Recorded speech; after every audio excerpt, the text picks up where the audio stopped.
So, welcome to Sport Journeys, the podcast where we explore practical ways to live with more autonomy, connection, and purpose. So, at Mycelium Hub, we focus on breaking free from unfulfilling routines, building self-sustaining systems, and connecting with others who seek a different way of living. We're interested in how people create their own paths, make decisions from a place of clarity, and organize their lives outside of traditional structures. Today, we're speaking with Nemu, a researcher, hypnotist, and author whose work challenges how we see the world. He explores altered states of consciousness, psychedelics in history, and the ways our perception is shaped by our belief systems. His books Neuroapocalypse and Science Revealed dive deep into how our minds, culture, and history are influenced by substances and states of awareness that have been overlooked or misunderstood. So it's Milan here from Mycelium Hub and Andrew from Mycelium Hub. And we'll be doing the interview. So Danny's insights connect deeply with self-organization, intuition, and finding new ways to operate beyond traditional structures. These are all themes that resonate with our community here at Mycelium Hub. Over to you, Andrew. Hi, great to have you here with us, Danny. So why should you be listening to the podcast today? Well, Danny has had an incredible life, and the experience I've had watching him present before have been amazing. In particular, about the historic. He's got a deep historical knowledge going back to biblical times about how people used herbs, mushrooms, and plants. And in terms and how they use those medicines for making decisions, especially from the priests that help to guide the tribes. He's got his use of these medicines and these herbs, and expansion into hypnosis, on how to improve self and how to work better in groups, and particularly from a decentralized perspective, and most importantly as well, his key project, RAIN, which he co-founded, which is working with indigenous communities in Brazil, focusing on restoring ecosystems and collaboration. So welcome, Danny. Welcome to the podcast. And hopefully we've captured all of those things. You've also lived in 3 continents as well. So how would you like to start? Fantastic. I'd like to start by acknowledging this amazing salt cave that we're sitting in. This is fantastic. Look, we're in a Himalayan salt cave buried beneath the earth, talking about mycelia. I think you covered it all, really. I'm Danny. I'm the founder of RAIN, which is a holistic land restoration organisation working with indigenous groups and other marginalised traditional communities in Brazil. And I'm interested in all ways that we can stop the normal, conventional way of thinking that is taking us to hell, and a very boring hell. So, I'm excited about psychedelics. I have published on, as you said, psychopharmacology of biblical incenses. I've spent time in the Amazon with an ayahuasca lineage there. But I'm particularly fascinated by hypnosis, by different ways into trance, by what it opens up beneath the more superficial trigger response. I've been told to do this, I've got to do that, I'm pushed into this. How the intuition can be liberated. And another area of research that I think is relevant to Mycelium Hub is collective intelligence.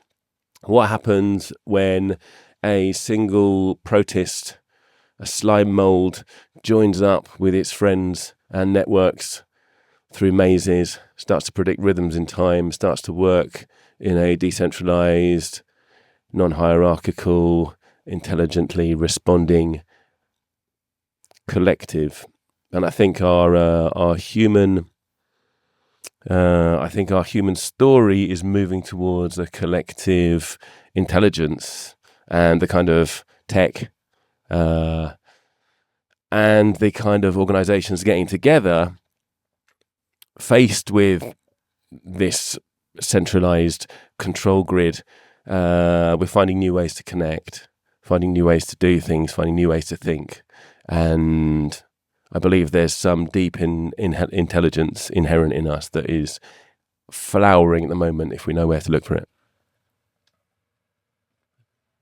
Wow, that's a great overview. Thank you. It gives us a bit of an idea of where the overlap is as well. So I just want to move on to going a little deeper into some parts of this. A big part of Mycelium Hub is about trusting your intuition and moving away from external expectations. So that's easier said than done, and you've explored how altered states can break through layers of conditioning. What have you discovered about intuition? And maybe that relates to your work on hypnosis. Do you want to tell us a little more about that? Yeah, I got into hypnosis myself when I had to do a podcast, or I had to do a interview rather, on my first book, that book, Science Revealed. And I was on the radio, they pre-recorded it, and I did such a bad job of presenting myself that they decided not to publish it. So this was kind of worrying and heartbreaking, because I'd spent like a good portion of my life writing that book, and that was only the first in a series of 3. And if I couldn't present it, what was I going to do? So I went along to a hypnotist, and the guy interrupted a pattern, right? And the pattern was, and I don't know exactly how it first emerged. It probably was when I had to present something at school and I got laughed at, I should imagine, although I don't remember. But the experience of being in front of a whole bunch of people and then talking was not something that went well for me. For whatever reason, that particular situation triggered a predictable response, and that predictable response was me going into my shell. So this guy hypnotized me, and he asked me what it would look like if that wasn't the case. What would it look like if I was doing well with public speaking? And so I said, oh, well, I'd be in a beautiful auditorium. People would have paid to go and see me. They'd be leaning forward in their chair. They'd look at me when I came in. And then he put me into a trance, fed that back to me, basically. And then quite shortly after that, well, I thought I'd been robbed. I came away. I didn't feel a great deal when I was being hypnotized. I thought, wow, that was 70 quid down the drain. And the next time I had a public speaking gig, when I arrived in the auditorium, something kicked in, some kind of new response kicked in because of what had been laid down, this alternative pathway that had been laid down in a deeper part of myself. And when people were looking at me, I didn't think what I would usually thought, which was, whoa, people are looking at me. I thought, whoa, people are looking at me. And so we can dig down beneath these superficial triggers, responses, ways of doing things, and start to fiddle around with the mechanics underneath that. And intuition is something we can also access, right? We can interrupt those patterns. In fact, there's a technique in hypnosis called pattern interrupt. Most famously, you do it when you're shaking someone's hand, and then they're expecting you to shake the hand, but you give it a yank, and then you've already primed them, and you say sleep, and they drop into a sleep. And if you're doing street hypnosis, you can then convince them that they're a Chinese comedian, or that they've forgotten how to sit down, or what the number 3 is, or whichever way you want to take it. I don't do that anymore, by the way. But the interruption of the pattern opens up a space where all kinds of things are possible if you've primed it properly. So that's relevant for people coming out of for example, what you guys are doing, people coming out of a way of living that they're not particularly happy with. If they can be primed in a certain way, and I know you're doing that with your own life hacks, for example, and then find a way of interrupting those patterns, then we open up this space. In that space, that can be directed by the hypnotist or by the shaman, whoever is conducting that situation. But there's also something to be said for dropping into your own, to your own deeper wisdom there, because the unconscious has got a plan for you, right? It might be different to the plan that you've been taught to follow, or you've thought that you should follow because of whatever conditioning you've had growing up, or what you think is important in life. But it is doing something already, and you'll probably find that if you're in a job that you're not meant to be in anyway, but you feel you should be there, your unconscious might start hijacking it. Right, that was my experience when I used to be an English teacher. It was great. I loved my job until it became clear that the deep parts of myself wanted to do something else. Right, I wasn't listening to them at that point. I was going to my next lesson. But what happened was I found that I didn't have the patience for my students anymore, and that had never been a problem for me. I always loved it. But at this point, it was like, oh, okay, I can't be asked to listen to you. So what's going on here? And I could see that I was about to start hijacking my life for this deeper level, for this intuition to kick in. So I started listening. Can I just say, because what was great was we did a group meditation in the salt cave a couple of days ago.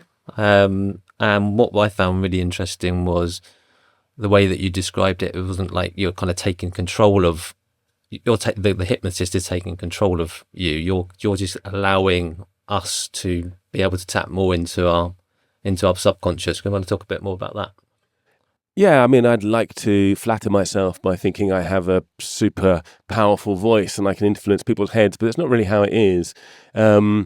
People's own power begins with their imagination.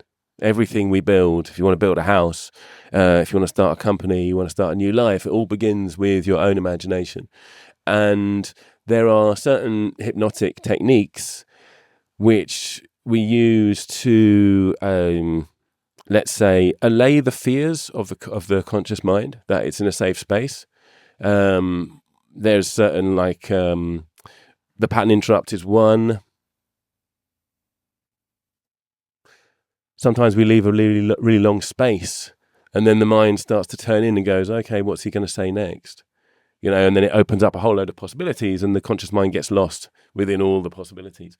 Or sometimes we'll use other linguistic techniques which confuse or tire out the conscious mind. And then the deeper parts can come through. Yeah. So what was your experience in the cave? How did it feel? Do you want to go? Yeah, I'm happy to speak to that. I just felt like I went into a deep trance, and at some points I didn't really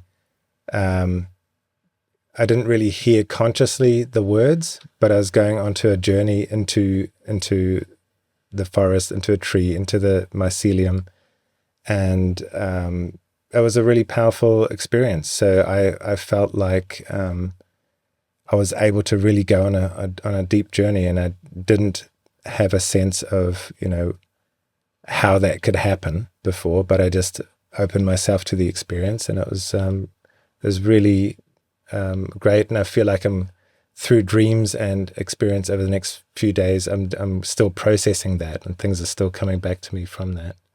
But yeah, I felt like it was a really powerful way to connect with my intuition and with my own deeper self. And it's so easy to get distracted into devices and apps and all the things that are going on, that I find myself often not listening to my intuition because I'm so much in my head. So I find it a really powerful technique to connect back with my true self. So thank you for that. Yeah, one of the ways that one of the levels of trance, let's say, is a level where something's going on, but you can't really piece together from one word to the next word what's going on, because the conscious mind at that point has gone, we'll just kind of leave it up to the imagination here. And it's a really good state to get into, because you've then dissolved this whole linguistic and conceptual level of the self, right? So the conscious is still there, still watching. You're not. Its job is to look after you, right? So it's always there. But if it can kind of let go like that, there's those kind of things bubble up, and they're not linked to the normal patterns. That's great. Something I meant to ask you related to this, that a big part of what we're doing ourselves personally and what we're doing with our community is this idea of redefining success, meaning really questioning where our ideas of success come from.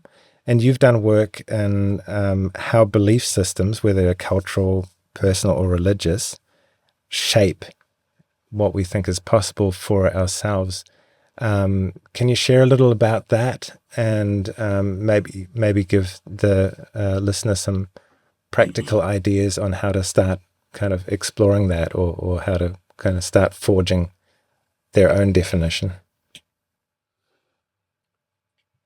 The mind, the human organism actually is capable of extraordinary feats of artistry, capable of extraordinary feats of strength even. When I was about 16, a friend of mine was in a car crash and his brother tore the door off the car in order to get to his girlfriend who was trapped in the car.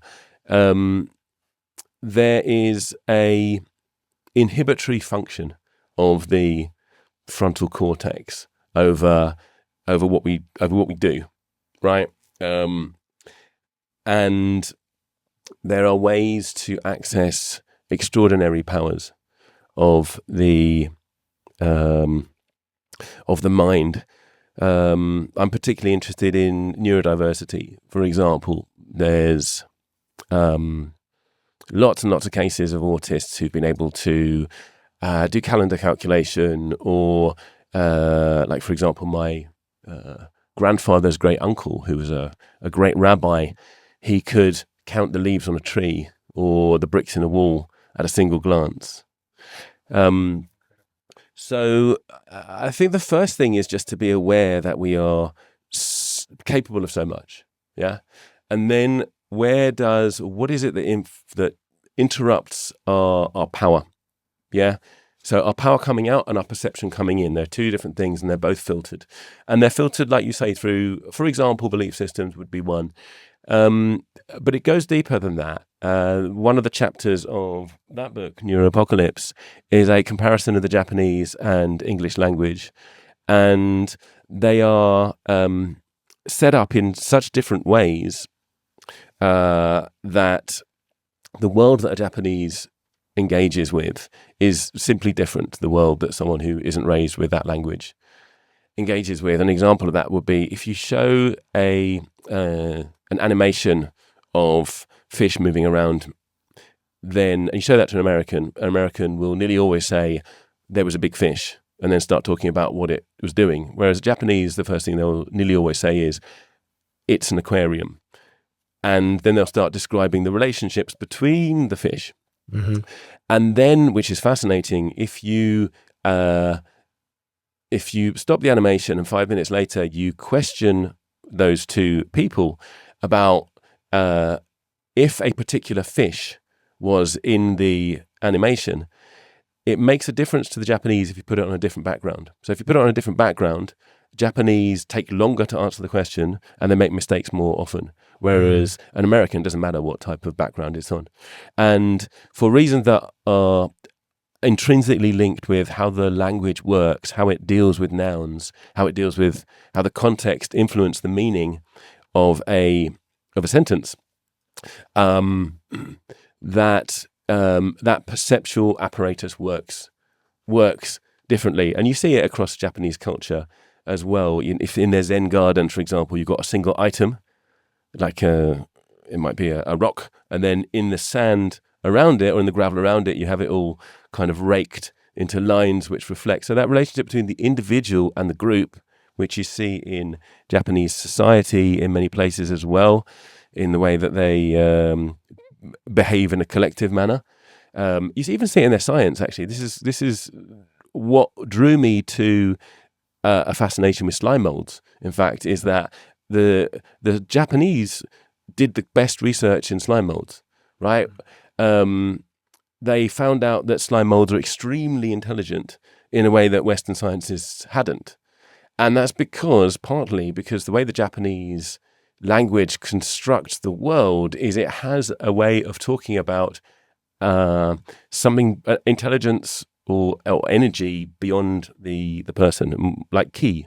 In Japanese, it's ki. In Chinese, it's chi. And we tend to think of that as an energy, but you can't even have a normal conversation in Japanese without using the word ki. Ki ni naru means I got interested. Ki ga awanai means we don't get on. Genki is how you say, how you doing? Genki, original ki. So there's this kind of energy or intelligence which moves between people, which is embedded right in the language. Yeah. If you start to talk about chi or something in English, it sounds like you're talking about something spiritual. Whereas in Japanese, it's like, it's literally part of their everyday, every 15 sentences or so, they're going to be evoking this transpersonal spirit, we might call it something like that, although they wouldn't call it that. They did the same in their study of primates. Europeans were looking at the mother-child relationship in chimpanzee groups, whereas the Japanese started mapping out the really complex relationships between apes. So I guess my point is that just the language can totally change the way that we perceive the world. So one way of opening that up is by becoming bilingual or by studying a language. And you see with, for example, Hong Kong Chinese, who have learned both English and Chinese, if you prime them with like pictures of dragons and temples and then ask them a question, they give you different answers to if you prime them with images of cowboys. Yeah. Okay, and it's on this axis of the individual and the collective. Yeah.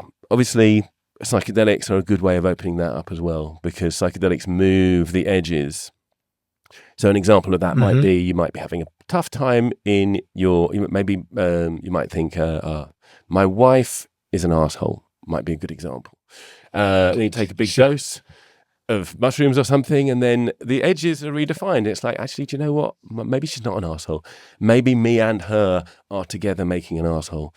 And then you can start to respond intelligently rather than reactively to the situations that we face. That's very insightful. So for people who don't want to quite dive so deep, is there something kind of mundane that can help people explore these imposed limitations, as it were, or these limitations that stem from culture and language, to try and kind of connect with their own true self? Is there a meditation or a technique that you've found that can be helpful for that? Yeah, meditation is fantastic, but it's difficult. It requires training. Buddhist monks sit there for time to get to those states where the temporal lobes are functioning less than they normally would, and the frontal lobes are functioning more.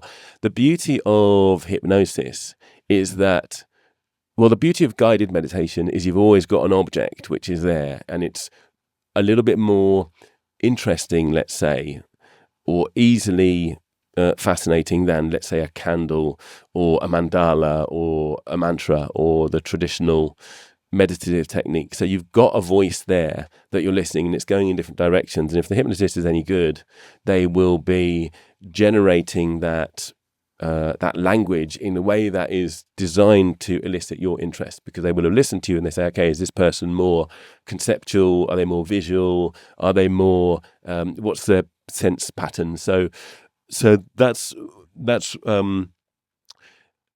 one thing about hypnosis. And then the other thing is, because we use specific linguistic techniques, it's very, very easy to go into trance. Yeah, and sometimes you'll meet someone who'll say, no, I can't do that.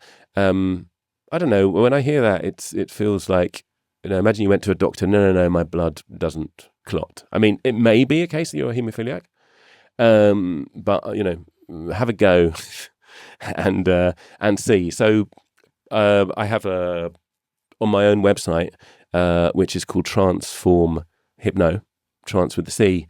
I have a whole bunch of downloads which you can go and check out. Some of them are free, and just dip your toe into trance and see what happens, see what opens up. If you do that a few times, then your life could change quite spectacularly.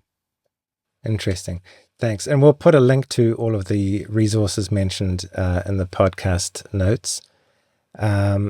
So hypnosis is a much faster way to achieve these results as opposed to meditating for years is essentially what you're saying, right? I want to go more into the mycelium and decentralized intelligence aspects of your research. And one of the things that fascinates us at Mycelium Hub is how decentralized intelligence works, whether it's human communities, fungi, or even the way ideas spread. Do you see a connection between mycelium networks and human intelligence? Yes, I do. So the networks, I mean, they just look similar in the way that our brains branch and in the way that mycelial webs branch as well. And that format you also find in slime molds, which are my own favourite intelligent companion you can keep in a jar without getting into trouble.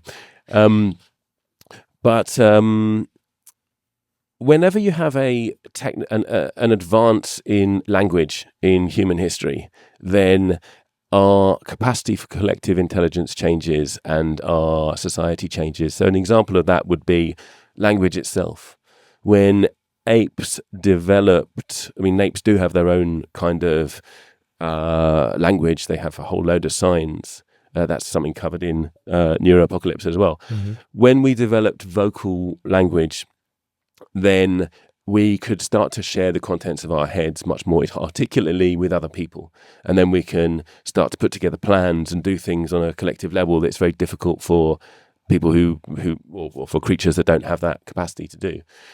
Then at some point we went and developed language, written language. And once you've got written language, you can then pass ideas around on clay tablets or however, much easier, but you can also store them. So you can start to communicate with people from former times, former generations, and you can start to accumulate knowledge. So then you can be sitting in a library and you can be collectivizing all of the research of whoever's been looking into whatever you're interested in.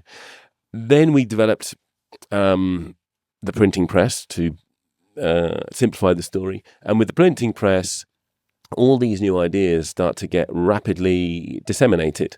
And part of the result of that was the Reformation, various scientific revolutions, and all the rest. So all of these technologies give us access to a collectivization of intelligence. This is what Bruno Latour talks about. Now we're in a world where we can sit and have a podcast and we can get it out in a couple of weeks and spread it to millions of people if we're lucky. Potentially, yes. So we don't know what that is going to do for us. We have no idea. And there's a really interesting reflection, which is by Saint Augustine. Yeah, this is a guy who lived through all kinds of religious riots and great upheaval. But one of the things he writes in his Confessions, he writes that one thing that really freaked him out was seeing his abbot read a book without pronouncing the words, because back in the day that was unthought of. You would have to read out loud, and he was like, what is this guy doing? Witchcraft, yeah. And now pretty much everyone can read in their heads. So we have developed some kind of a step change in how our cognition works. Yeah. What does that mean on a collective level? So we don't know, in the same way that we didn't know what the car would do to how our cities are constructed. We didn't know what the printing press would do to how knowledge is distributed. We don't know what we're capable of when we come together. If you look at slime molds, right? Slime molds can, for example, they can solve mazes. They can predict rhythms in time. They live on moist logs in the forest. And when their log becomes dried out, they either form sclerotia, so they form like dried plaques, mm-hmm. and those dried plaques can store information that they've learned about their environment. And if you wake them up a year later, they can still know how to interact with their environment in a way before. So they know how to store knowledge, which is incredible because they haven't got any brains. But the other thing that they can do is they kind of collectivize into something that looks like a mushroom. It's not a mushroom because they're not fungi. And then it kind of grows like a little tower, and it spores. They're not spores because they're not fungi, but it puts out these little kind of individuals onto the air current. Some of them even get onto insect wings, and they float off to other places, which might be moister, might be more conducive to their survival, right? And if you were to ask an individual slime mold protist when it was coming together to form a tower, or if you were to tell it, do you know what, you're going to be part of the tower that gets left behind and your mates are going to float into the atmosphere. I mean, firstly, I don't imagine that it has any conception of what it's capable of when it is responding to the impulses that are drawing us together. So now we're getting back to this idea of intuition, because I believe that beneath the surface, beneath all of these narratives and all these stories and all of these impositions, there's actually a current running through all of us, which is pushing us in a certain direction. And if we can listen to that and engage with it and follow it intelligently, and I don't mean giving up to some kind of cultic egregore, some kind of like economic hell where you're told to do all this stuff. No, what's deeper than that? What is bringing us together?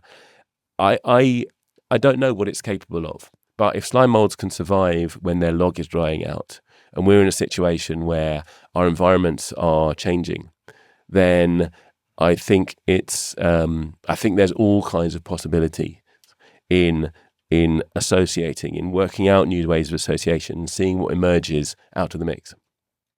Tell us more about the predicting or understanding cycles and time. What was your research around that? How do they deal with cycles? It wasn't me who did the research, but looking at a literature review, well, one of the experiments is if you blast slime mold.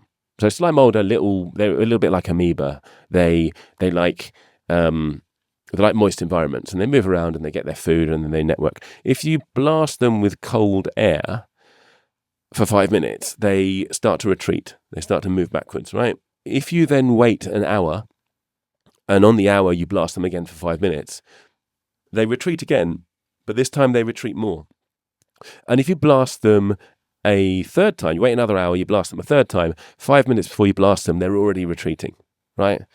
And then if you wait an hour and you don't blast them, they start to retreat, but then they realize you're not blasting them with cold air, and they kind of, they don't retreat so far. And then if you wait a whole bunch of hours, they gradually realize you're not doing it anymore. But then if you start the cycle again, they've retained that information, right? So, right. I mean, what the hell is going on? That's amazing. So they don't have a brain or a nervous system that we can understand, but they have this capability. They have this capability to predict rhythms in time. So that makes me think about two things. Firstly, the way that we predict rhythms in time, the way that we can find rhythms on a beat, is because it's something to do with how cycles of messages pass through the networks of our brain, right? So we have a network inside us which is intelligent, which responds intelligently and can predict rhythms in time. So that's one thing. But also, if you think about what shamans do, or what mystics do generally, quite often they will predict the future. So I'll give you an example of this. I went to Kumbh Mela, which is a big gathering of Indian sadhus. And in fact, when I went there were 70 million people in 2001. It was mental. But one of the guys there that we met, I was on a film crew making a film about it. We met this one guy who was, he was called the Pyramid Baba. And he had this like naked, skinny Indian dude in a little hut. And we were interviewing this guy. What do you eat? Oh, I just drink a quarter of a pint of milk every day. Oh, cool. Why have these guys built a 7-story pyramid outside your little hut? And what happened was he'd lived up the mountain by a village. One day he comes down to the village and he says, there's going to be a flood. You need to move your village from that side of the river to that side of the river. And they did, and there was. And so they really liked this guy. And it sounds very strange to us, to a more kind of, let's say, materialistic conception. But divination responding to events that haven't actually happened yet is something that shamans and mystics have been doing forever, right? And it's something that slime mold do. So obviously we know that there's something happening every hour. But do those individual slime molds know that? No, I don't think they do. I think they're responding to something, well, we would call it unconscious. The way they think is very difficult to understand, right? But there are these cycles which may be far too complex for us to understand with our conscious minds, which is how this links back into autism and calendar calculation as well. You can ask a calendar calculator how they know that October the 4th, 1832 was a Tuesday. They may not be able to articulate exactly how they know that. And by the way, I don't know that it is a Tuesday. But there are patterns beneath the surface that we can key into on an intuitive level. Amazing. That's fascinating. One of the questions on our minds related to this is do you think modern societies are too structured around control and hierarchy? And if so, how can we start unlearning that? How can we start moving towards something that's more in line with something more organic or intuitive?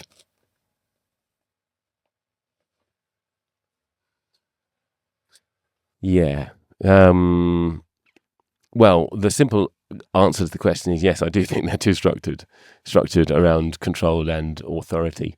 But then there's a history of that. So my academic background is the history of medicine, the history of science.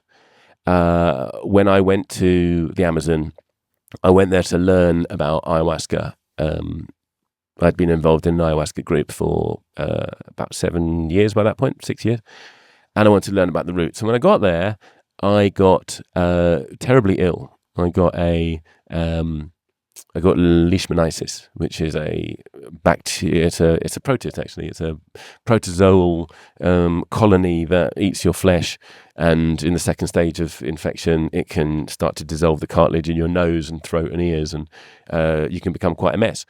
And I'd gone there for a reason. I'd gone there to understand ayahuasca, and I'd gone there to investigate their local medical traditions, and I'd done a bunch of years, not just my degree, but then had written most of that first book, Science Revealed, which is a lot about this, about how medicine works, about how pharmaceuticals industry works, and about natural medicine and the intelligence of it.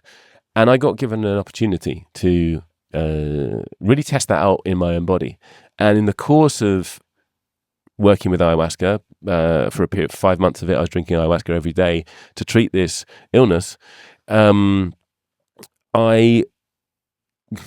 gave up I stopped giving allegiance to the arrogance of colonial medicine, which reckons it can control everything, even though it can't even control its own children in its boring schools, because we've got an epidemic of what people call ADHD, which is, I think, much more deeper and much more interesting than attention deficit. I've been diagnosed with attention deficit. Nothing wrong with my attention if I'm focusing on something interesting, right? If it's boring, I'm not interested. Yeah. So that's not an attention deficit. So I think the world is, I'm not suggesting you go to the Amazon and get ill. And by the way, if you haven't tried ayahuasca, taking it daily for 5 months is, it takes some willpower, doesn't it? Make sure you know what make sure you're doing that with supervision. Let's be careful with powerful tools here. And if you're not sure, then don't. So I did quite an extreme thing there. It didn't feel very extreme for me, but because actually writing the book in the first place was pretty extreme. I dedicated a whole bunch of my life to it, and I was already on a kind of narrative where, what was I going to do? I was going to take antimonium tartrate injections 3 times a day for 150 injections of heavy metal into my blood. I didn't want to, right? So I thought that was a pretty extreme thing to do, but I'd come from a background of investigating medicine quite deeply. But I think in our lives, more and more, we're being presented with choices, right? Are we going to do the thing which we are expected to do and we're told to do by people who, if we really look closely at them, they don't actually have that moral authority anymore anyway, right? Are you going to do what your state tells you to do? I mean, have you looked at what your state is doing recently? So I think it can be quite small, like every choice we're given, there's an opportunity to key into what we really want to do, or there's the opportunity to respond to a trigger which is saying you probably should do this, right? And by building up your confidence in your intuition, right? It can be as simple as, leave now, go left, When we start to engage with that, all kinds of interesting things happen. Great. And I will say one more thing, actually. When Hitler decided to invade Russia, he was going to fail anyway, right? He didn't pack enough uniforms. He thought he could conquer Russia the same way he conquered Belgium, with a whole load of meth and a whole load of aggression. And it was a different prospect, right? You don't need to resist the tanks coming at you, metaphorically. They are going to run out of fuel. Certainly, you don't need to resist with all of your power. So in many ways, kind of retreating and waiting for the engines of domination and control to snarl themselves up is a bit of a better tactic, I think, than firing pea shooters at panthers. That's such an interesting analogy. So you're kind of comparing activism against an perceived state oppression versus just retreating and creating your own space and finding your own ways to live your life, and letting that expend its energy and aggression that kind of runs out of support and energy at some point. Yeah, I think it needs to be, each case needs to be considered, because there are times when it is reasonable to resist. It is a good idea to resist, But Bayo Kumalafe is really good on this. What if the response to the problem is part of the problem? What if turning up with a united front against some front of oppression is actually buying into that narrative, wasting your energy in that narrative, where you could be building alternative systems and alternative ways of connecting? Exactly, and so often the revolutionary forces end up being the new oppressors, right? We've seen that in history. So that's a great point. I want to hand it over to Andrew at this point. Great.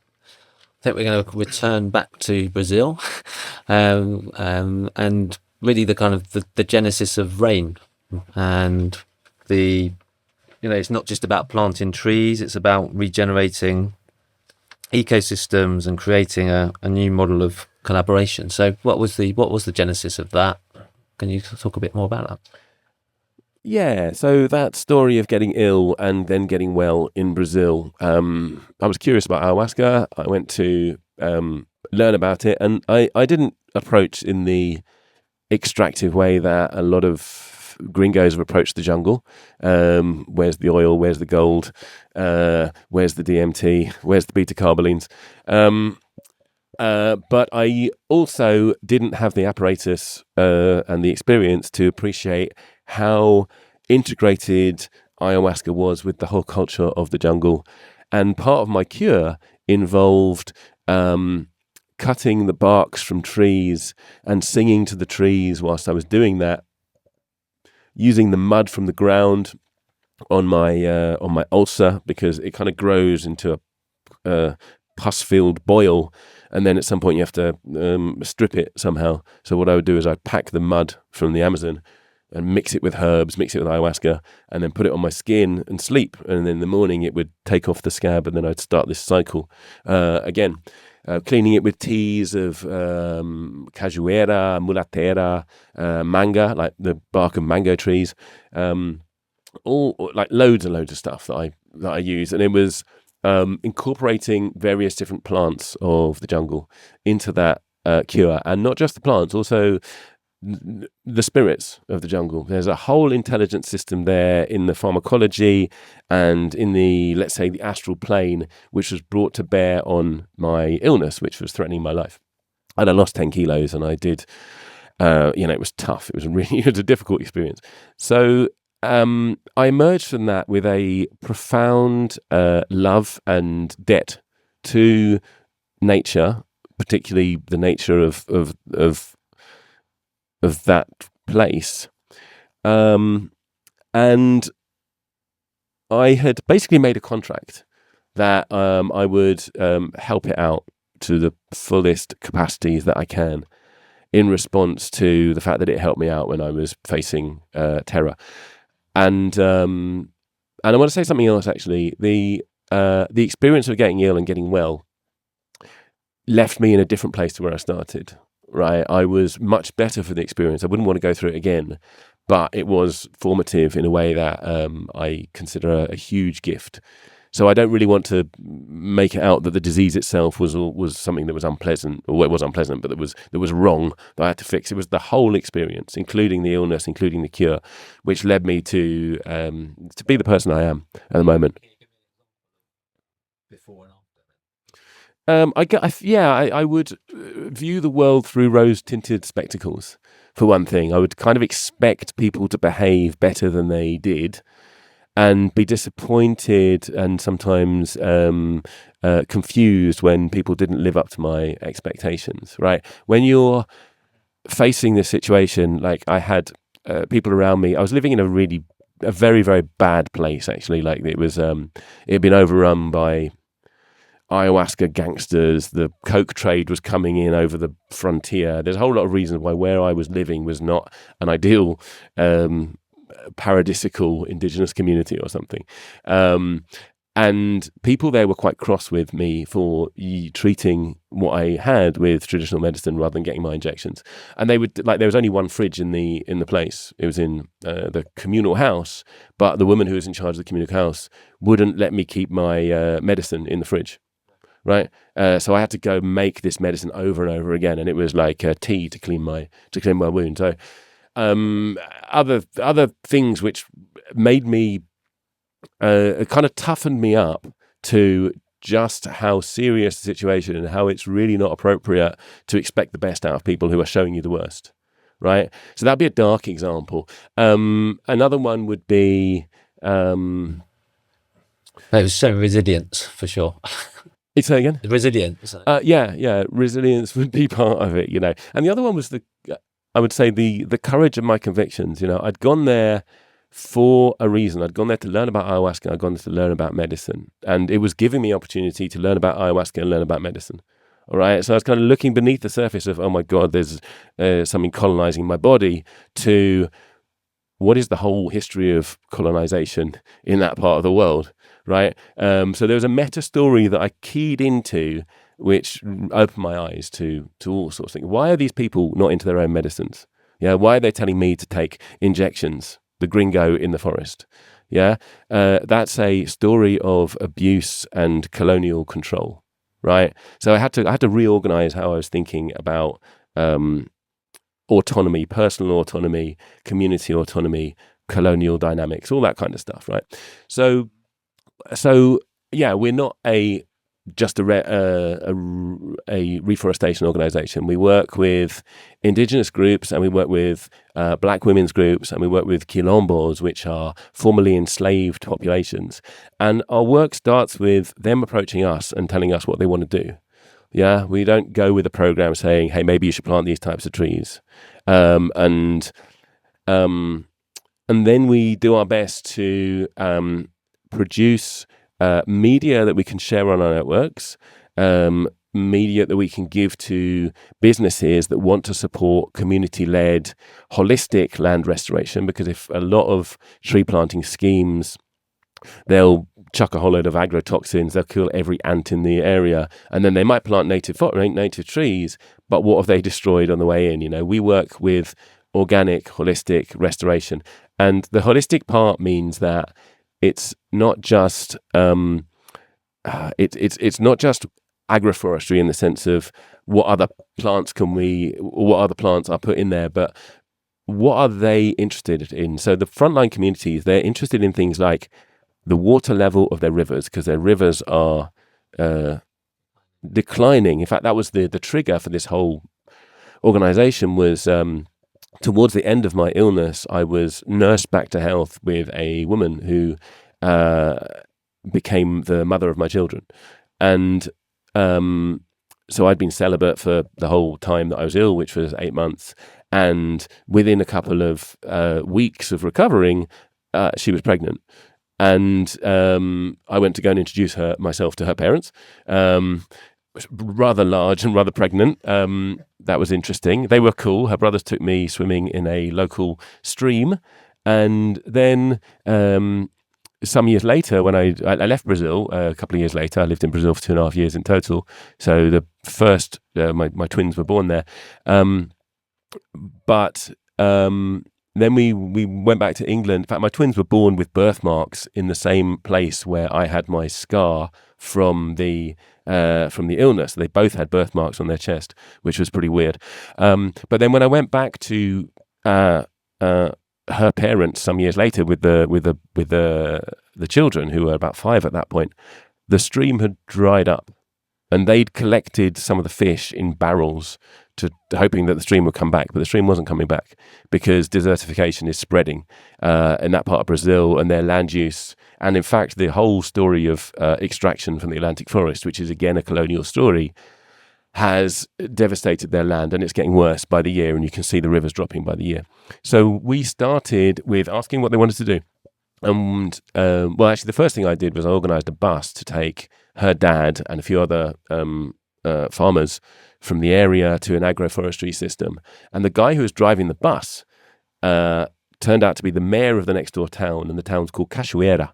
And Cachoeira means waterfall or rapids. It was named after some rapids that had dried up in the 1920s, and his dream was to see the rapids flowing again. And he said, can you help us out? Because we want to build a sapling nursery at our school. I was like, yeah, let's do it. So I raised some money. My last English student paid for the first nursery. And then the next door neighbouring school also asked for a nursery. And then we started reforesting springs in the area to try to, because the springs had dried up, and there were 5 springs around the town of Cachoeira, and we started reforesting them. You can see the videos on the website of, for example, birds returning to these to these areas. There's this one bird, the Siriema, and the guy who's looking around it a couple of years after the intervention's done, he's like, oh, that's the sound of the Siriema. This is a bird we haven't seen in this region for a while, right? And the website is rainreforest.org. Yeah, is that right? Yes. Yeah, that's right. So it's holistic. Like, they're interested in the level of their rivers. They're interested in, are their crops growing? Right, they're interested. Are there jobs for their kids to do so they don't have to move to Sao Paulo? What's in their bank account? How far do they have to? Can they sell their food at their local markets? So it's holistic, all the way from the microbes in the soil to the farmer in the farmer's market.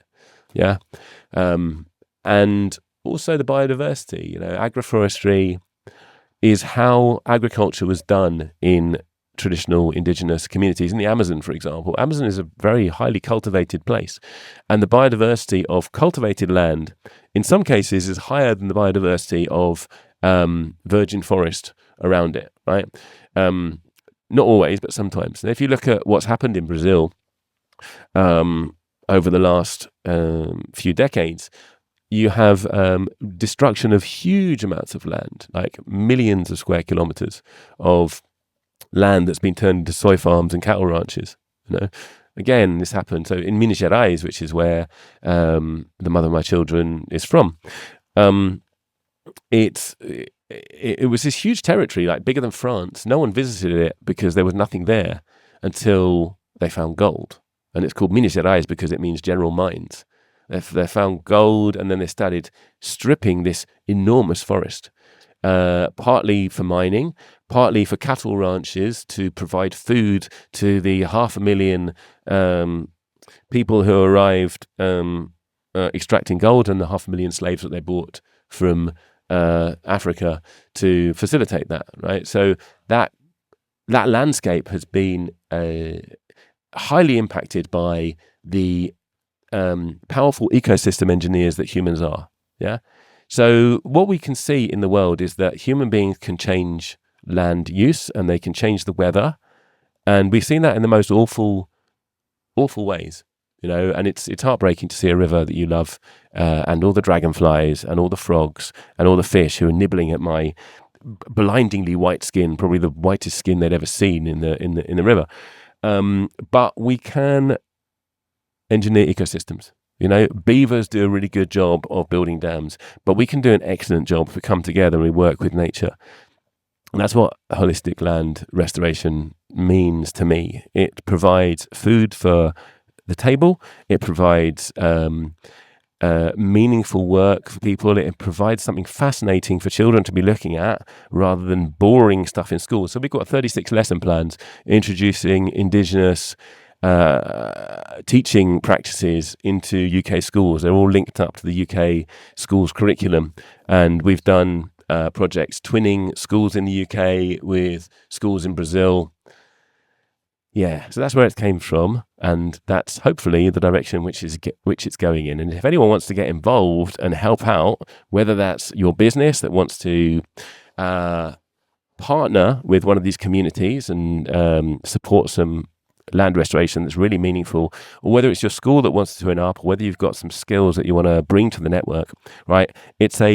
We are a network where other people can do cool things. Yeah, so if you've got ideas, you can come on board. We are not the projects themselves. We facilitate people with good ideas to do projects. There's a lot in there. It's fantastic, amazing, great story, and I totally resonate with working with the communities, the local communities, and what they need. That's the best model for sure.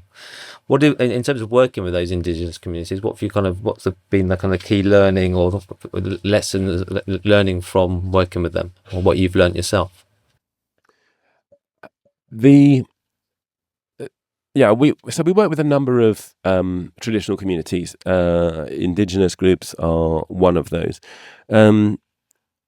Indigenous people like to, I'm generalizing here, but they like to have gringos sign contracts, and often they can't. Often their reading isn't very good. Portuguese might be their second language, but they say that that gringos only obey paper, right? When there's a reason that very few NGOs are working successfully with indigenous groups. There's a reason that almost no NGOs are working with quilombos, which are these formerly enslaved communities. It's complex. It's not complex because indigenous people are difficult, although it does sometimes feel a little bit like that. It's complex because we're coming from completely different worlds. There's an ocean between, for example, how a software company thinks about time, in that they want something done by Thursday, and how an indigenous community thinks about time, which is entirely different. So when we were pairing our schools up, the school might have a ecology session on Tuesday morning, whereas the indigenous community would maybe do nothing for a month, and then they get the whole school and a whole bunch of other people together and they build a nursery, right? So this becomes quite frustrating for the teachers in the UK. They're like, come on, we're waiting. We've sent you your videos, sent you this, blah, blah, blah. So there is a lot of priming, a little bit like when you do hypnosis and you're about to interrupt a pattern. There's a lot of explanation which needs to be done beforehand about how the process of association is going to happen. Actually, this happens with mycorrhizal associations. They don't just rock up and invade a tree. They negotiate their way in. And amazingly, there are certain spike profiles. There's certain kind of profiles that go through the hyphae and into the roots, which are communicative languages that both plants and fungi share, so they can negotiate that thing at the border, right? That's an amazing part of nature where you can communicate between kingdoms. It involves a real humility, I think, to understand that your language is quite different. Your perceptive world, your conceptual world is very different to the community that you're approaching. And I think we all know that we've got to work together. Because if we don't, we're in trouble. You can do a beach clear up over here. You can reduce your carbon footprint over here. You can buy your strange-shaped organic vegetables over here. But without some kind of collectivization, and invitation to the collective intelligence that is between us, I don't think we're going to deal with the problems that we're facing. So we've got to find a way. You know, I've dealt with Brazil for a long time. I'm quite frustrated with Brazil in many ways. I'm quite frustrated with the UK. I'm frustrated with human beings generally. This isn't specific about Latin America. But regardless of my frustrations, that's where those plants which cured me are. That's where those biomes are. Unless we're going to say, okay, I'm going to focus on local stuff and not worry about the rest of the world, even though deforestation in Brazil is providing food stock for the meat that we eat in England, and it's also causing weather patterns to change in North Africa, which is influencing politics in North Africa, which is meaning there's tons of immigrants coming into Southern Europe, right? We are all intrinsically connected, right, beyond those borders. So we've got to deal with it. Otherwise, it's going to deal with us, is how I think. So my background is hypnotherapy. My background is teaching, right? Teaching in schools.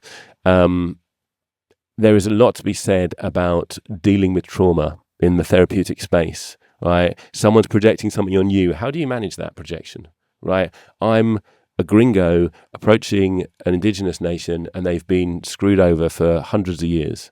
And now it's me, and I'm saying, let's do a project. And they're thinking, what does gringo want this time? You know, and I can get offended by that. Or I can go, okay, there's a heuristic, there's a story here, there's a narrative. What's the next line in this narrative that takes us towards a joyous ending rather than another chapter of this same story of misunderstanding and disrespect and extraction? So perhaps just to kind of encapsulate, you've talked a bit about this already, but what does success then mean for you for RAIN? On the that's a really interesting question. Something I think about a lot. A couple of weeks ago, I was in the European Parliament. There was a meeting about psychedelic therapy, and I got to ask a question about, now we're all talking about psychedelic therapy. How are indigenous communities going to be? How is their wisdom going to be incorporated in psychedelic therapy? So I don't have to listen to Joe Rogan and his mates talk about ibogaine for 2 hours without mentioning Africa or iboga, because that's really annoying and disrespectful. And how are indigenous communities going to be reciprocal? What's the reciprocal arrangement here for all of this wisdom that they looked after whilst we were conducting a war on drugs, and still are conducting a war on drugs? So I got to bring that question into the consciousness of all of these people at the European Parliament. That was great. So I guess success looks like quite a lot, right? And not necessarily for RAIN. Success for us is, as a human community, is listening to each other, respecting each other, and supporting each other, right? And that's a large, almost megalomaniac proposal for a small organisation like RAIN. But I like the fact that we have boots on the ground, we have experience on the ground, we have business people that are supporting us and getting into what we're doing and providing funds for us so we can do the work in Brazil. And actually we're looking at stuff in Senegal, we're looking at stuff in Peru now. But more importantly, two things: laying down a network and a series of protocols by which you move across a network in a way that benefits the network, benefits the people in their communities, benefits autonomy over there and autonomy over here, but also changes the way that people think about their own relationship with the excluded, the oppressed. We have a colonial history. We've got to deal with that. There's many angry ways of dealing with that, which involves pushing over statues. I don't think it does very much. It might blow off some steam. But I'll give you another example. We did one project which was working with Brazil wood. So Brazil wood is the resource that Brazil is named after. Same way the Ivory Coast is named after ivory, and there's barely any elephants left. Brazil is named after Brazil wood. Brasas means coals, red hot coals, and Brazil wood produces a beautiful red dye, and it was used as a dye for the clothing of Europeans, and millions of these things were extracted. And in the 1740s, it was discovered that Brazil wood makes fantastic violin bows. Yeah, it's uniquely resonant. It's uniquely malleable. So bow and arrow bows are, concave, convex? I get these two mixed up. Bow and arrows go outward, and the bows of violins go the other way. I think they go concave. I hope I got that right. But more importantly, they make the violin sing. And the result of that has been classical music as we know it, because that's why our violins sound different to Mongolian violins, which sound quite screechy to our ears, because they're not made out of the same, the bows aren't made out of the same wood. Now, that story has led to the near extinction of Brazil wood. Brazil wood is looking at that maybe there's 15, 20 years left if we keep going the way we're going with it. It's stripped. The Atlantic forest where it comes from is being stripped. The bits of the fragments of forest that are left have lost their mother trees because they've been turned into bows by the illegal bow making trade. Right? We have a huge debt to the Brazilian ecosystem. If we care about music, right, we have a huge debt. So there are movements in the classical music world to rethink the colonial history. Like, Handel was a slave trader, the guy who wrote Messiah. And there are other stories I could go in. Pachelbel's son owned slaves. When we first started doing this project, we were looking at what music we make. So we made a actually asked some classical musicians, what should we do? And they said Pachelbel's canon. I was like, I was all up for that. This is your community. You decide what you're going to do. We're autonomous here. Pachelbel's canon, no. So I kind of dropped my my principles there, because Pachelbel's it's a boring song, and B, his son owned slaves, and we can do better than that. There's some amazing stories in the history of classical music, like Bridge Tower be one of them, of who Beethoven called the crazy mulatto, one of the greatest violinists that the world's ever seen. There are really good stories to tell. So the story we decided to tell comes from another story of extraction, which is the rubber boom. The Nokikoi indigenous tribe has a traditional song called Norusai Monote, which tells the story of strangers arriving, burning them out of their villages, and they're calling for the rain to come and put out the fires. It's a beautiful song, and it's a very tragic story of how people, actually slaves and then people from slave descent, were moved into the Amazon to oppress another culture. So it's a kind of cascade of oppression which leads to rubber extraction to fund the industry and war of Western powers around the beginning of the 19th century. The end of the 19th century and beginning of the 20th century. So that song, we got it recorded by the leader of the Nokikoi tribe, and filmed it, and then we got 2 London orchestras to back it up, and filmed this in St John the Evangelist up in Norwood with images and footage of monkeys leaping from tree to tree on the walls of this church. It looked really, really cool. And we got Miriam Margolyes to do the voiceover and tell the story of the rubber boom extraction, tell the story of Brazil wood extraction. And then we got it on Classic FM, we got it into all these places. Now, the reason I'm saying this is because in the classical music community and in a lot of, let's say, decolonial movements, there's quite an angry, demanding of reparations. And I don't think, I totally understand it, but I don't think that's a future-focused, positive way of responding. And certainly that's not what the indigenous people I am talking to want. They want money, so they can regenerate degraded land, right? They want their stories to be told. So, for example, we sent a bunch of cameras and recording equipment to the Terena Indigenous Nations youth media organization, so they can start producing their stories and tell their own stories. There are very, very intelligent ways, or very, very intelligent. There are decent ways to respond to our colonial history. And when we do that, we not only recreate relationships with people on the other side of the world, but we recreate relationships with the deeper parts of ourselves, which were also colonized. because we killed our witches for hundreds of years, and we don't know what is in our hedgerows that can cure our colds and our inflammatory conditions. And our kids are in school and they're bored. The list goes on. That's absolutely fascinating. Thanks for sharing that. Very, very powerful stuff. So for people who want to support RAIN, support the work, apart from making an impact through people that know what they're doing, that, as you say, boots on the ground, it's not just theoretical, you have that interface with the communities.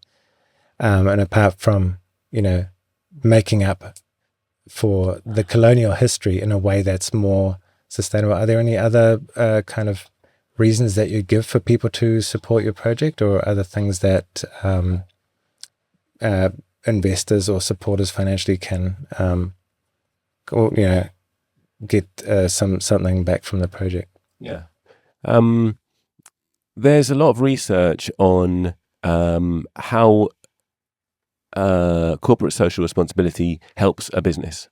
For example, people who work for companies that have decent ecological CSR packages are happy to stay in their jobs for longer. They're happy to work for less. So you don't have to retrain people who are coming through because they're finding their jobs they're not finding their jobs meaningful. Consumers look into people's CSR before they make choices. Investors look into CSR before they make investments, right? So it is just purely from an economics perspective, it makes sense to have decent CSR. A lot of the options open to organizations, like I've talked to companies where they have got a tree planting program. They don't even know what country it's in. They don't even know what continent it's in. They certainly don't know what's being planted. And it may well that it might be, I don't know, straight line conifers, because that's a really good way to sequester carbon. But it might be wiping out a complex ecosystem in order to do it, right? And again, from an economics perspective, people are getting wise to the fact that there's lots of problems with the carbon credits industry, what indigenous people call carbon colonialism. So what can we provide? We can provide a direct connection with the community, which I won't say a direct connection, a mediated connection, because we facilitate that complex interaction, because those things can go wrong quite easily. But a connection to a community who are doing stuff on the ground. So, for example, one of our projects is planting mangroves up in the northeast of Brazil. That's one of our Quilombo communities. Another one is planting agroforestry plots with another Quilombo community that's lost a great deal of their traditional territory to farming, to land grabs. And they've got they've got this amazing medical tradition as well with these local plants, which is also in danger of dying out, right? So there's all of this culture which is embedded in these communities. And I just on a tangent, like why do we care so much about rejected and marginalized communities? These guys who have survived hundreds of years of extremely difficult ecological and political situations have resilience. And this isn't an act of altruism. This is, we need to develop our own resilience to deal with the challenges that we're facing already. Just look out the window at the weather. So I think that's the first thing, to understand that, these communities need help. We also need help, right? If there's a community which knows how to rebuild topsoil, but we have a real track record in destroying topsoil, who is benefiting out of this interaction? If there is a business that could really do with some wonderful media, beautifully produced, of people planting trees, we're talking to organizations involved in putting sensors into frontline communities, so into the ground, to measure organic content of the soil. Recording sensors which will pick up the sound of bird calls, for example, compare them against a database, and then be measuring biodiversity increases through the interventions that our partners are doing, and a whole lot more. So we can visualize that data for you that you can present to your consumers, right? So So that's one thing that the people in business, for example, can get back, or individuals who have a little cash that they would like to see well invested. They can then go and visit those communities. Wouldn't it be great to go and visit an indigenous group in Brazil or a quilombo in Brazil and be welcomed as the guy who has regenerated a hectare of their land? That is a cool holiday. So that's one level in which you can give back. But coming back to my own experience of cutting trees, singing to the trees, this gets a little bit more mystical. But if you want the world to give you what you want, if you want it to treat you well, then you can make an offering to it. An offering can be very easy.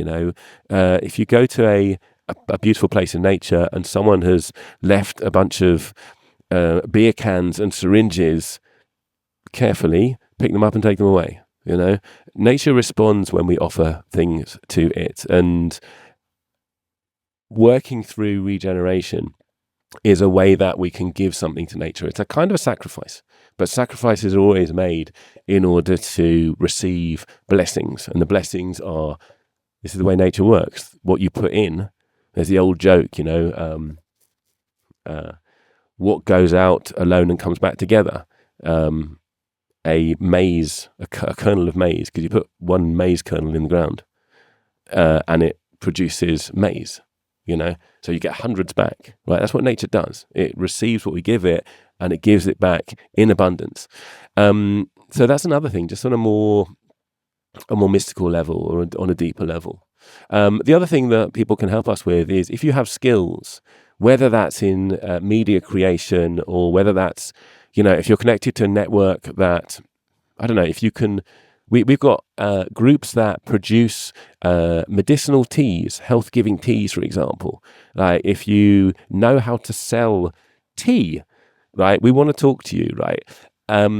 Basically, whatever skills you can bring, as long as you're not lazy, we can probably incorporate your skills. We're looking for people who are autonomous, right? I've got a lot of work to do.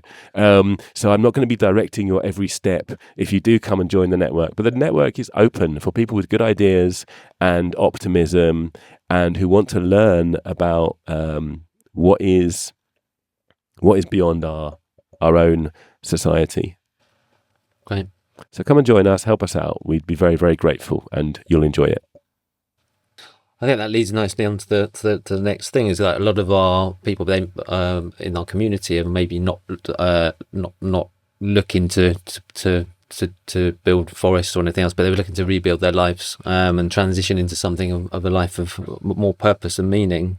Based on everything we've discussed today, which is kind of intuition, decentralization, shifting perspectives, how do you think people can apply this to their everyday lives?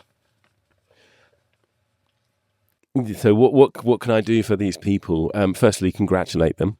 Good move.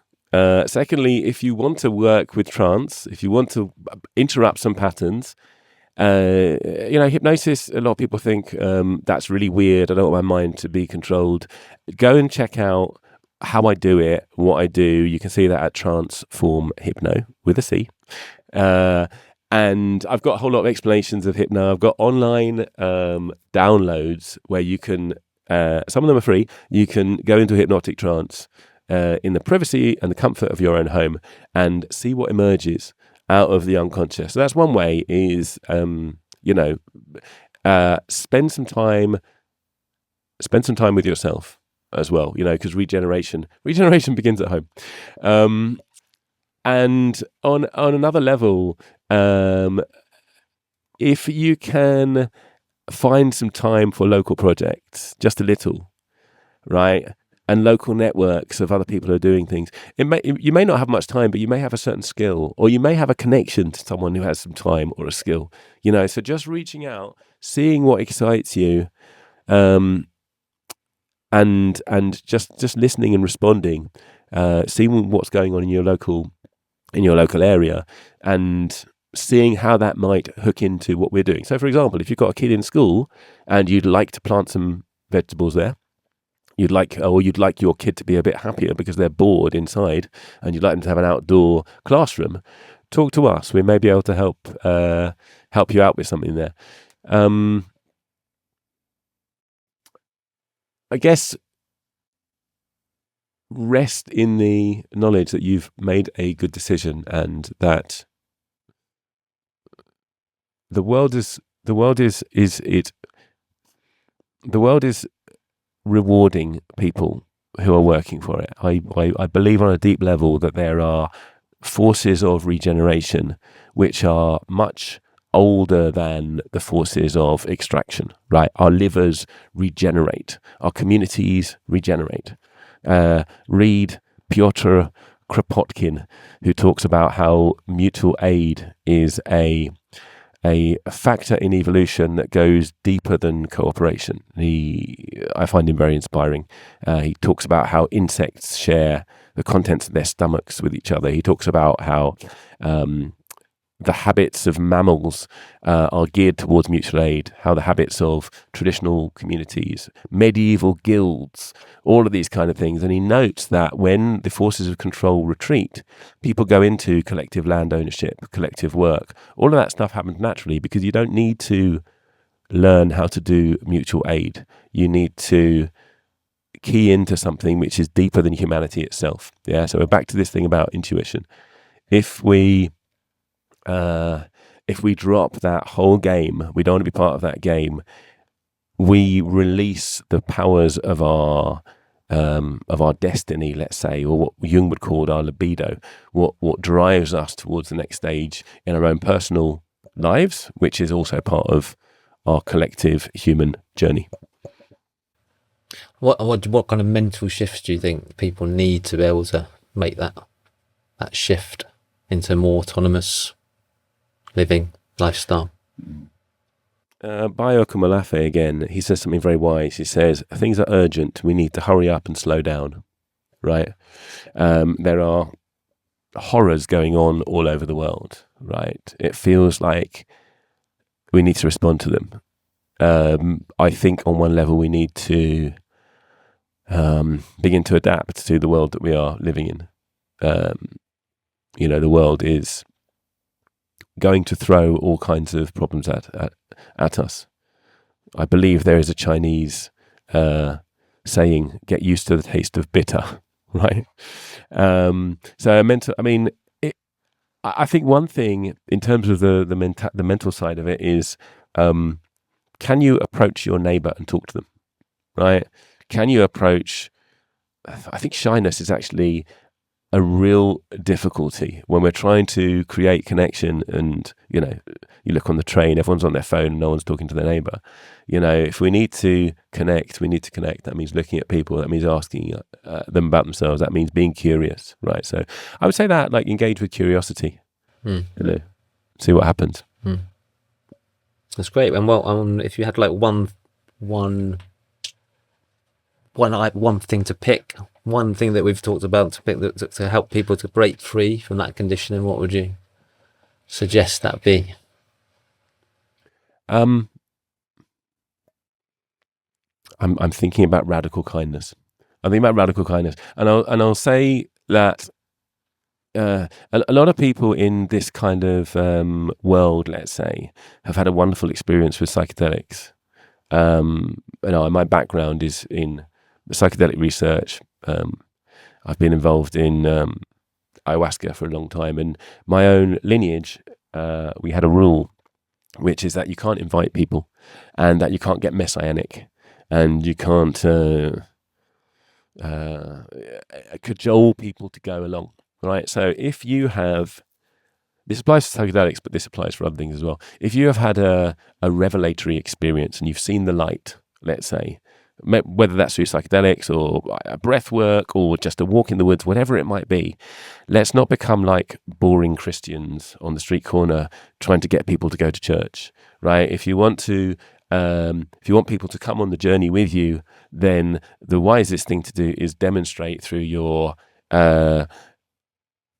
the impeccability, that's too much, through the way that you move through the world, through your kindness, and through the charisma which automatically comes when you do start moving kindly through the world, that this is a way that people can be, right? And if they go, oh, how come you're so interesting? You might say, well, let me tell you about my fungal friends. But yeah, so I say that like it's one thing to we often confuse the means of our revelation with the meaning of our revelation, right? So mushrooms isn't for everybody. Hypnosis isn't for everybody.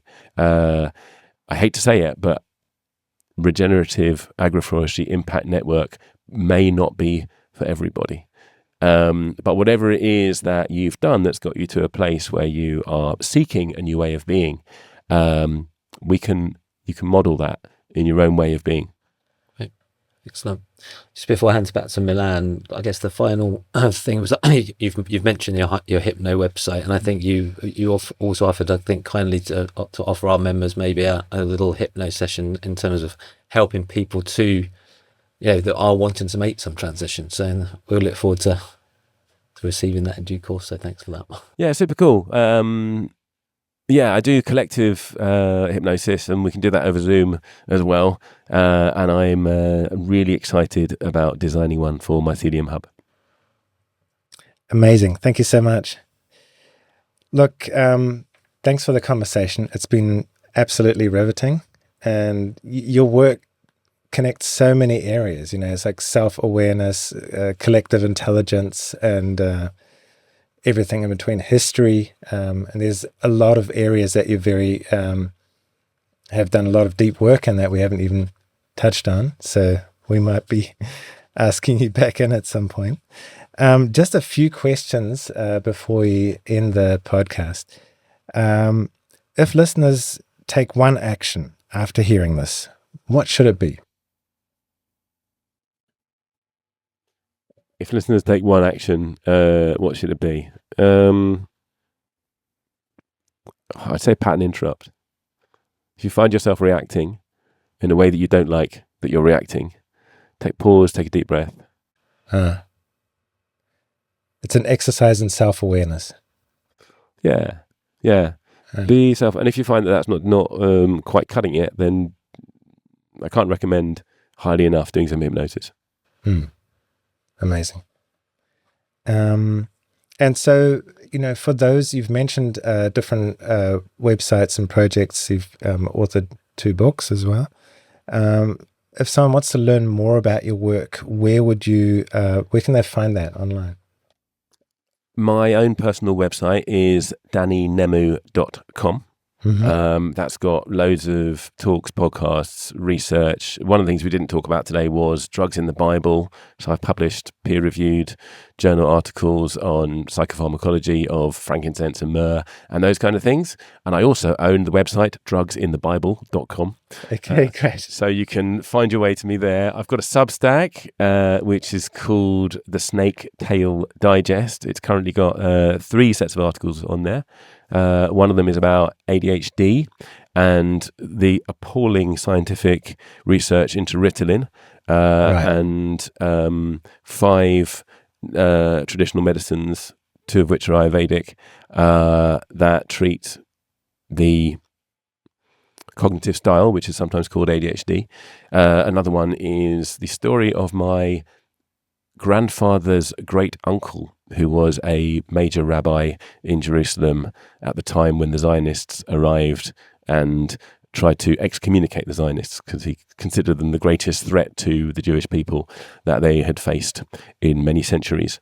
And he was a very interesting autist, irascible, extremely pedantic, brilliant scholar. Wow. And so that's also a kind of investigation into the place of neurodiversity in offering a different perspective, and what happens when you don't listen to neurodiverse people when they're saying this is a big threat. Yeah. Relevant with what's going on right now. Yeah, exactly. There's another article in there which is about, it's actually the RAIN manifesto. So have a look on there. And then the RAIN website is rainreforest.org, and my hypno website is transformhypno.com. Great. We'll make sure to have a comprehensive section with links and a little pointer about what that link is about. And so RAIN the Rain Reforest website, that's where people can get involved with Rain if they want to go learn more and support that work. That's right. And welcome. If you've got skills, if you've got time, if you've got money, if you've got ideas, we are listening. Amazing. Well, we'll leave it at that. Thank you so much for your time. It was a great pleasure to have this chat with you. Thanks.